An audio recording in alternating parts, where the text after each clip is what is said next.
Hello friends, good morning. இன்றைக்கி breakfast தான் video எடுத்திருக்கேன். அதுக்கு சட்னிக்கு தேங்காயை உடைக்கலாம்னு பார்த்தேன். அப்போ தான் அவங்க கூட ஷேர் பண்ணலாம்னு சொல்லிட்டு, இவ்வளோ பெரிய தேங்காய், நம்ம பெரிய தேங்காய் வாங்குவோமே ரெகுலராக, அதோடு டபுள் த சைஸு வந்திருக்கு. இங்கே கம்யூனிட்டியில் அவர்கிட்ட வெண்டர்கிட்ட தான் வாங்கினேன். கேட்டு ஏதாவது ஃபர்டிலைசர் என்ன போட்டு இப்படி வந்திருக்காது. இல்லை இது ஒரு நல்ல வெரைட்டி தான், அப்படிலாம் ஒன்றும் இல்லைன்னு நான் நம்பி வாங்கினேன். உடைச்சி பார்த்தனாக்கா உள்ளே நல்லா இருந்தது. இளநீர் சுமாராக தான் இருந்தது. தேங்காய் நல்ல தேங்காய் இருந்தது. உடச்சி சட்னி பண்ணியாச்சு.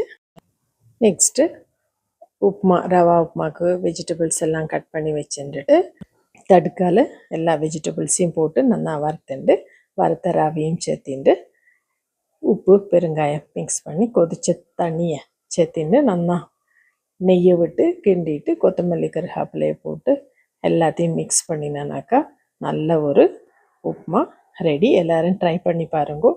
Simple and nutritious. சேனல் பிடிச்சிருந்தா சப்ஸ்கிரைப் பண்ணுங்க. Thank you so much. பை.